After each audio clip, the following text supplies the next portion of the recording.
Hey YouTube, what's up? This is your girl, Miss Jovial. Hope everybody is having a good evening.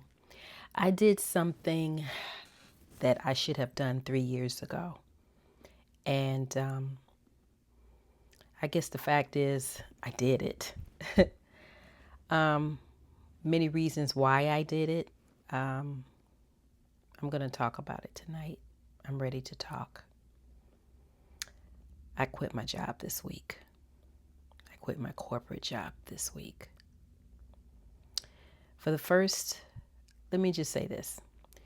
I was with the company for 10 years and it was lovely for the first 7.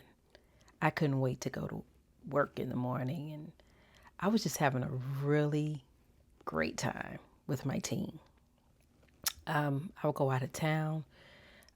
We would have different events.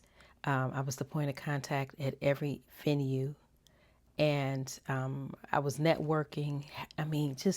It was just fun collaborating with other departments, getting to know people. Just a lot of fun going to work. I haven't had that kind of fun in a long time. You know, I remember when this was like maybe my 3rd year at the company. My director asked me to go pick up some papers. It was somewhere I had to go pick it up for the event. And he says, your car will be waiting downstairs.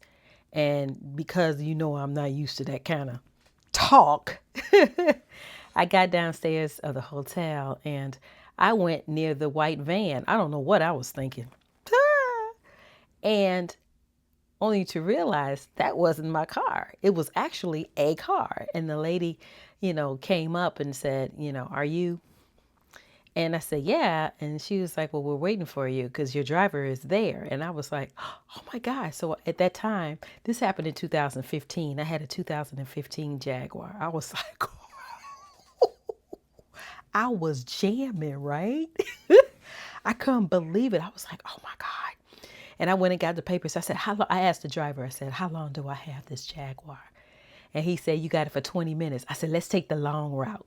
Oh boy, I was balling in the back of that car. Oh my God, I was looking so good. I had on makeup because I don't have no makeup on right now. But I had so much fun. I had my hair done and everything. But when the event was over, it was a lot of work. And don't get me wrong, it wasn't a cakewalk the first 7 years of my job. We had our ups and downs, but we got over in like 5-10 minutes. You know what I mean? It's very difficult to find a group of people that you really mesh with, but I can tell you that my team was the best of the best. We had various personalities, but we were able to get along with each other when it counted. And like I said, great team. And I always call this team the dream team because this was one of those teams that everyone dreams to be with. But it was so fantastic. Oh my gosh. You really, the job that I did, the global marketing, and, you have to really be a people person to do what I did. And I was a people person and I had so much fun. Oh my God. I couldn't wait to get up the next morning to go to work. Now, how many people can say that? I'm not saying that this was my dream job, but this is a job that a lot of people would dream to have. And I was blessed to have it. The first 7 years was fantastic. Okay, the 8th year is when things started to change because the leadership changed. And there was one person in particular that tried to take over our team. This person had a personality that didn't mesh with the dream team, and which made it complicated for people to get things done. We had our own systematic way of doing things, and this person thought that it was the wrong way of doing it. I don't even know how the change in leadership came about, but we had a great leader, be very clear. And when this person came in, it was just ridiculous. And then, that person tried to started arguing with our director, and my director was like, I ain't having it. So he unfortunately left. And let me tell you how cold this person was that took over. My director did not get an opportunity to tell the team that he was moving on, that he was going to do something else. But within the same company, he's still going to be in charge, but he's not going to be in charge of us. But the person that took over, right, told the entire team that he was leaving. She didn't even give him the decency to tell the team that he was moving on. That's how disrespectful this person is. Very freaking disrespectful. I knew then something wasn't right. This was the time that we had an event. Every year we had an event. We used to have it twice a year, but we started having the 8th year, we started having it one time a year. And we were in the midst of organizing the event. This person came on our calls, everything, all of the tasks that I was in charge of, it was reassigned to somebody else, which made it very difficult, and I'm not going to blame the other team that was coming in to take over our event. It was just the fact that my tasks were being removed and I was in limbo trying to figure out what the heck to do. Because I had a lot of responsibilities the first 7 years, which kept me busy. And, because I came from the music industry, because I worked in licensing and royalties, that I knew what it was like to juggle many different tasks at one time. Well, anyway, I know I was a little bit confused because I couldn't understand what was going on. And, a lot of times when one of the little people, you really don't know what's going on with the company. So I just had to pretty much go with the flow because I know I needed my job and, I had to make money some kind of way, right? And I was making good money at that. Well, anyway, during this event, when we came live with my team and the other team, it was a disconnect. It was a real big disconnect because we met in New York and, the dream team was sitting here and the new team was sitting there, never talked to each other. And it was very, very odd. But I managed to talk to everybody because, again, I'm a people person. I knew something wasn't right. So the following year, which is the 9th year, that's the 9th year. Because remember, I've been with this company for 10 years. During the 9th year, we totally lost control of the preparation for the event. That new person that came in just came in like a dictatorship and started talking to people any kind of way. And the person kept addressing me and say, okay, what it is that you do for the team? Well, what is it that I don't do for the team? Because, you always got to have that little person to keep the team together. I was that person. I was that glue. Maybe I should say that. And I would tell this person what to do and they would belittle me. Oh, you do that? Well, why do you do that? Somebody else can do that. No, that's not your job. You shouldn't be doing that. You shouldn't be doing that. Now, for the first 7 years, never had a problem with anything. This 8th year, things started to change. 9th year, oh my God, it was just unbearable. This person is coming in, telling me that I wasn't doing things correctly. And didn't like the fact that I had a lot of connection within the company. Because like I said, I'm a big stickler when it comes to building relationships. I was belittled for that. She had to know every person that I knew. And I couldn't understand why. You're above me. You should know all these people.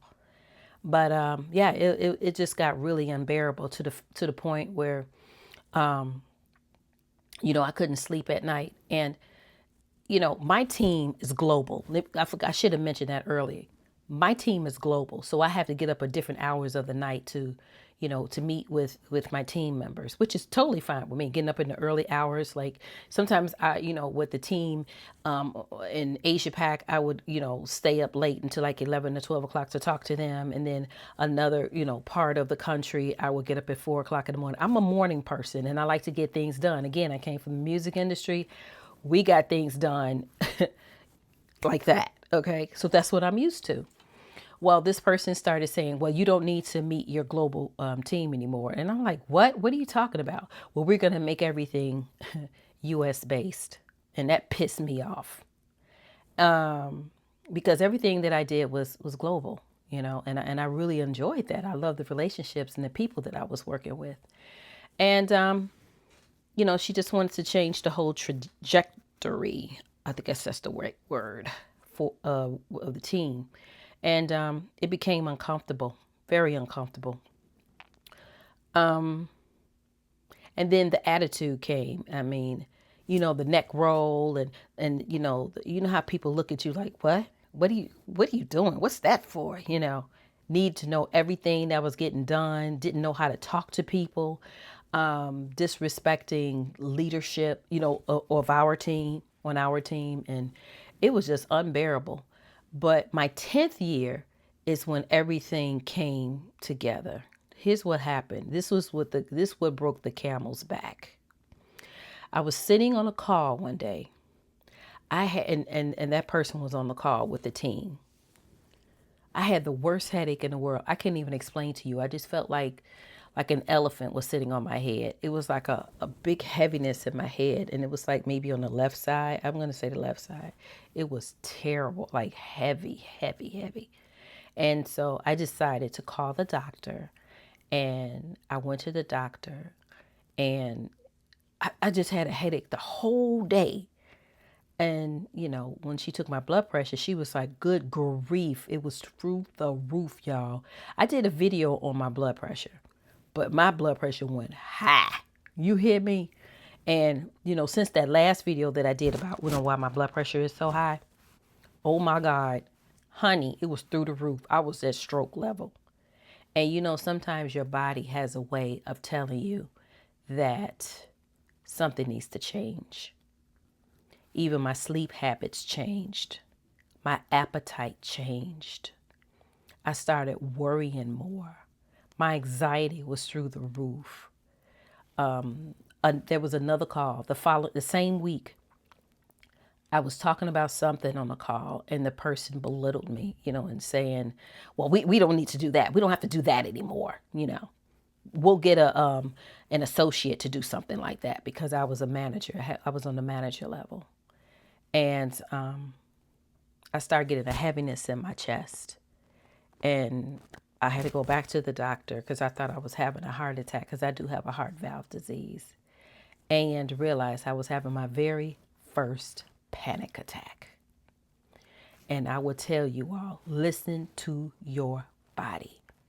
If you're at a job and your body starts to change, you having heart palpitations, you have heaviness on the chest, you can't sleep at night, you fatigued, loss of appetite, all kinds of things. My vision started acting weird. I mean, you got to make some changes because you only have one life to live, seriously. And I had to decide what to do because I knew exactly what the problem was. And the thing about it is, I had just bought a house. I paid off my car, thank God. My student loan was gone, thank God. But I didn't know how I was going to do it. I really didn't. So I had, I was sitting down and I just started writing. And I started thinking about what would happen if I had my own business. What would happen? And I wrote this guide of, what it would look like if I had my own business. And I put it on Amazon and it started to sell. And I was like, wow. So, it made me realize that a lot of people were feeling the same way I was with the 9 to 5. Well, about a month, about a month ago, I started putting, some things together. And I decided, this happened within the last month. Okay. And that's why you haven't seen me on TikTok, because my blood pressure wasn't good. I wasn't feeling good.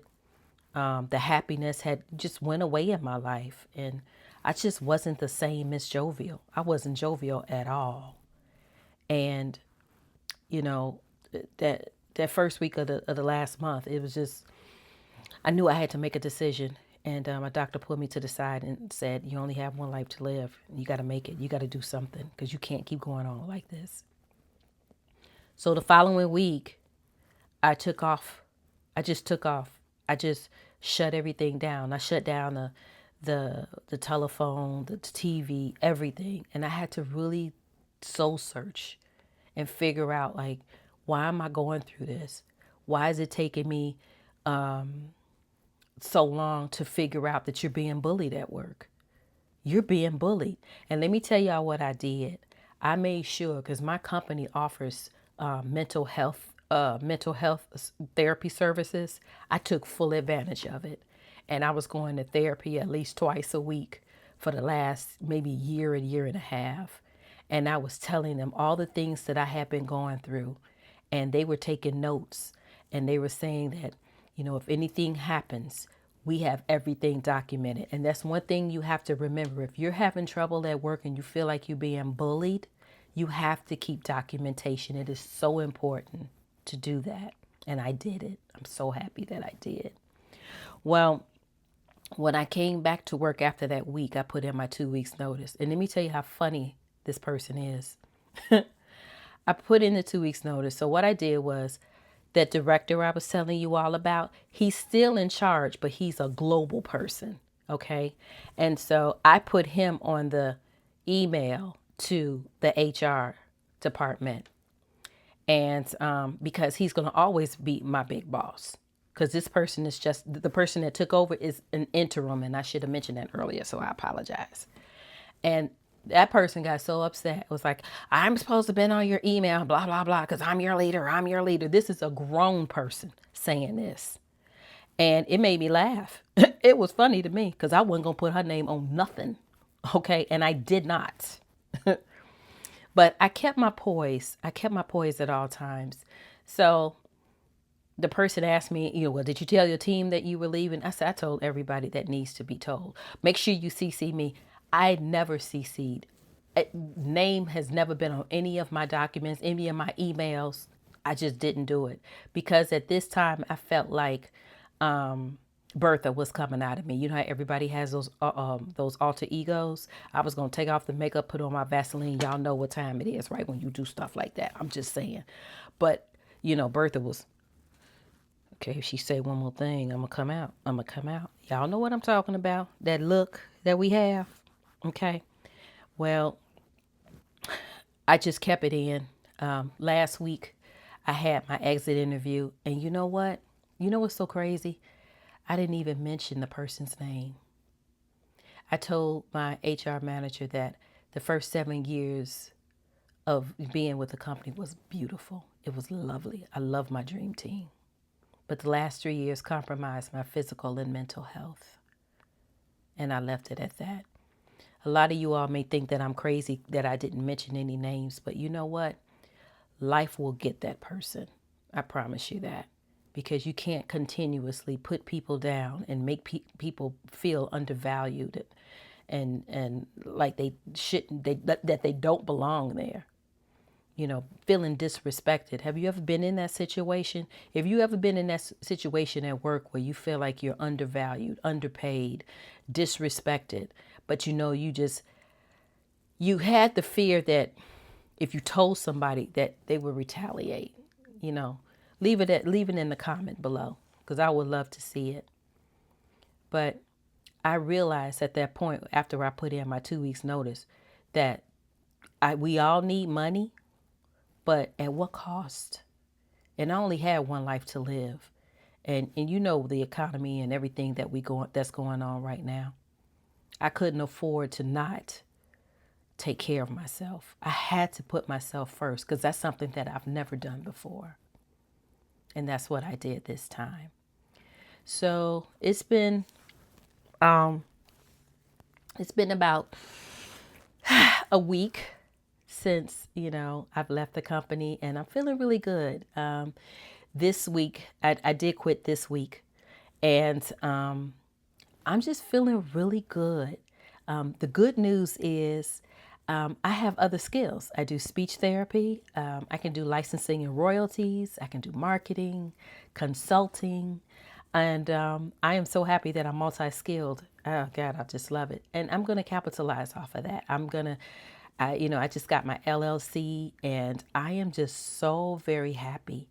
And I'm here to help you. If anybody out there is feeling the way that I used to feel at work, just not feeling good about the situation, and you feel like that you're not being treated fairly like every other person, you know, just reach out to me, and I'll share with you what I did.